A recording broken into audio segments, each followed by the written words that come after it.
여러분은 평상시에 그냥이라는 말 많이 하시나요? 저는 지인들과 대화를 할 때 그냥이라는 말을 종종 하는 것 같아요. 왜 그렇게 생각해? 라고 했을 때 그냥 그런 것 같지 않아? 이러기도 하고요. 야 그냥 그렇게 하자.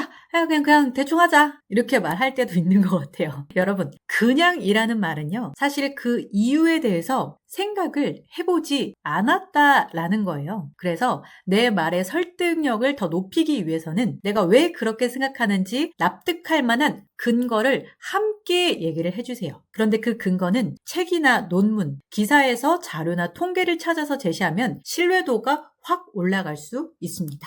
그러면서도 내가 그냥 말하기보다 설득력을 높일 수 있는 그 내용 구성법을 알려드릴게요. 하버드 글쓰기 비법이라는 책에서 나온 내용인데요. 하버드 대학교 학생들은 이 오레오 기법을 통해서 글쓰기 능력을 기른다고 합니다. 첫 번째로는 오피니언이에요. 말의 주제와 주장을 알 수 있는 첫 문장으로 간결하고 명확하게 말을 하는 거예요.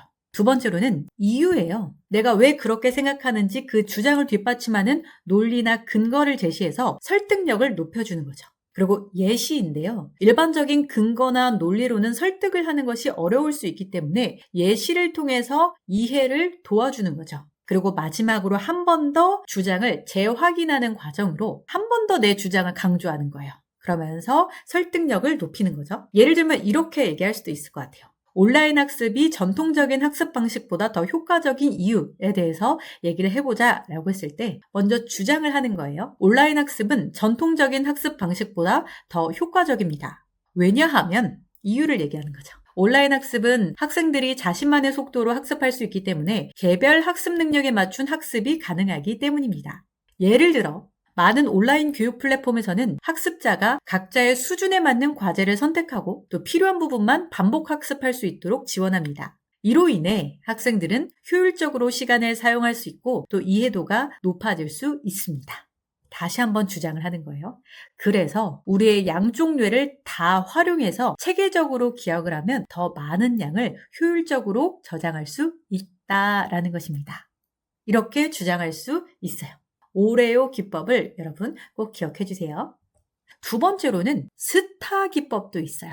이거는 면접에 가서 답변을 할 때 참 많이 쓰이고는 하는데요. 일단 시츄에이션, 상황을 얘기하는 거예요.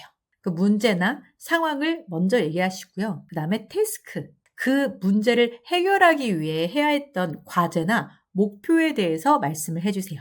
다음으로 내가 그 문제를 해결하기 위해서 어떤 행동을 했는지 말씀을 해주시고요. 그 다음에 그 행동으로 인한 결과까지 얘기를 해주시면 됩니다. 예를 들면 이렇게 갈 수도 있을 것 같아요. 여러분, 중요한 발표를 앞두고 이런 경험 해보신 적 있으신가요? 머릿속으로는 완벽하게 준비했는데 막상 앞에 서면 목소리가 떨리고 머리가 하얘져서 말문이 막히는 경험 다들 있으실 겁니다. 저는 대학교 때 조별 발표에서 그런 경험을 처음 했었는데요. 학생들이 저한테 집중을 안 하고 막 스마트폰 보고 있거나 딴짓하거나 옆 사람이랑 얘기하거나 엎드려 있는 모습 보면서 멘탈이 막 흔들리더라고요. 그래서 준비한 내용을 제대로 말을 못했고요. 발표가 끝난 뒤에는 왜 그랬지? 하면서 후회만 남았습니다. 이제 과제예요. 그때 제가 깨달았어요. 이렇게 해서는 안 되겠다. 어떻게 하면 발표를 잘 할 수 있을까? 생각을 했던 거죠. 그래서 저는 발표를 잘하는 사람들의 공통점을 분석하고 직접 연습해 보기로 했습니다.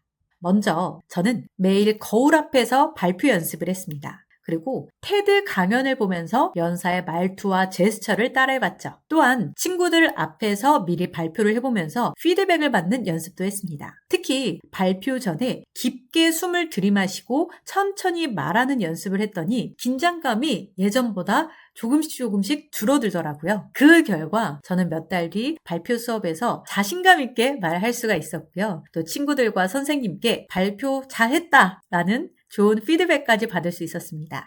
여러분도 연습과 준비만 충분히 하시면요. 발표에 대한 두려움 극복하실 수 있습니다. 자, 여러분 발표를 잘 하고 싶으시다면 첫 번째, 거울 앞에서 연습을 하시고요. 두 번째, 강연을 분석하세요. 그리고 세 번째, 천천히 말하기. 이 세 가지 방법을 꼭 실천해 보시기 바랍니다.